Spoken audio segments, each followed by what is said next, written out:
নমস্কার, আমি ডক্টর গৌতম চক্রবর্তী। আপনাদের সবাইকে স্বাগত সুবিধা কেয়ারের পক্ষ থেকে।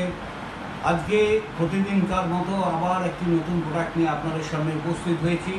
এই প্রোডাক্টটার নাম হচ্ছে ট্রেন সেভ ট্যাবলেট। এই ট্রেন সেভ ট্যাবলেটের মধ্যে আগে কি কি ইনগ্রেডিয়েন্টস দেওয়া আছে সেই সম্বন্ধে একটু আপনাদের সামনে আলোকপাত করি। 1 নম্বর হচ্ছে L-আর্জিনাইন আছে, কোলাজেন পেপটাইড 1 আছে, সোডিয়াম হাইলুরোনেট আছে, কন্ড্রয়টিন সালফেট সোডিয়াম আছে এবং ভিটামিন সি, মানে যেটাকে আমরা অ্যাসকর্বিক অ্যাসিড বলি।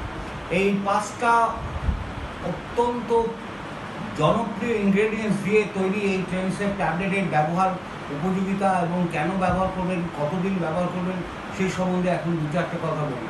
দেখুন, আমাদের বেশিরভাগ মানুষ, বিশেষ করে যাদের বয়স 50-55 ওপরে বা 60-এর ঊর্ধ্বে বয়স, বা মহিলাদের যাদের মেনোপজ হয়ে গেছে, পিএমও পোস্ট মেনোপজাল অস্টিওপোরোসিস বলে একটা সমস্যা তৈরি হয় মহিলাদের ক্ষেত্রে। বোন মিনারেল ডেন্সিটিটা কমতে থাকে, অর্থাৎ শরীরের হাড় থেকে সমস্ত যে ইম্পর্টেন্ট মিনারেলস যেগুলো ফসফরাস, ক্যালসিয়াম, ম্যাগনেসিয়াম এগুলো কমে যায়। শুধু তাই নয়, আপনি দেখবেন অস্টিও আর্থ্রাইটিস বেশিরভাগ মানুষ যারা ভুগছেন এই ধরনের সমস্যায়, আর্থ্রাইটিসের সমস্যা হচ্ছে কার্টিলেজটা ড্যামেজ হয়ে যায়, articular damage of the cartilage. এই যে ড্যামেজ হয়ে যাওয়া কার্টিলেজগুলো, সেই কার্টিলেজগুলোকে আবার রিপেয়ার করা, রিজেনারেট করার ক্ষেত্রে এই ট্রেন সেভের একটা মস্ত বড় ভূমিকা আছে। কীরকম?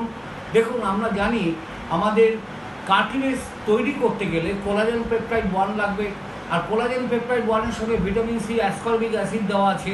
এটা কি হয়, কার্টিলেজটা তৈরি করতে সাহায্য করবে এবং এই কার্টিলেজটা যাতে অয়েলি থাকে, অর্থাৎ একটা ফ্লুইড দরকার যেটা কার্টিলেজটা মুভ করতে পারে, সেটার জন্য হাইলুরোনিক অ্যাসিড, যেটা বয়সের কারণে কি হয়, একটা সময় এটা শুকিয়ে যায়, যার ফলে দেখা যায় কার্টিলেজটা মুভ করতে পারে না, ঘর্ষণ হয়, ঘর্ষণের জন্য আমাদের যন্ত্রণা বা ব্যথাটা বেড়ে যায়।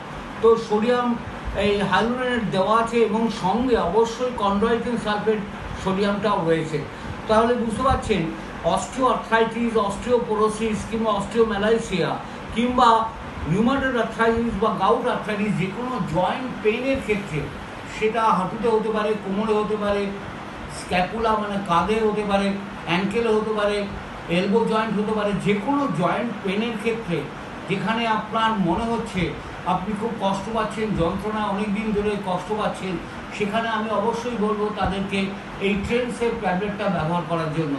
একটা করে ট্যাবলেট দিনে 2বার করে খাবেন এবং খাওয়ার সময়টা বলে দিই, ভাত খাওয়ার 8 ঘন্টা আগে।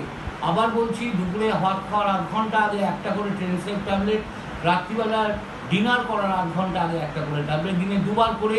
এর সঙ্গে অবশ্যই এই কোম্পানির ক্যালম্যাপ K27 সাবডিরেটিভ ক্যাপসুলটা রয়েছে, ফাইটোকিওর অস্টিওসাব ট্যাবলেটটাও ব্যবহার করবেন এবং অফকোর্স এর সঙ্গে পেইন গো ফাস্ট ক্যাপসুল বা দর্দ গো ফাস্ট ক্যাপসুল, যেটা আমাদের ব্যথা কমাবার জন্য ব্যবহার করা হয়, সেটাও আপনারা ব্যবহার করতে পারেন। তাহলে ট্রেন সেভ ট্যাবলেট কখন কীভাবে খাবেন? একটা করে ট্যাবলেট দিনে 2বার, before lunch, half an hour before lunch and half an hour before dinner. Thank you, ধন্যবাদ।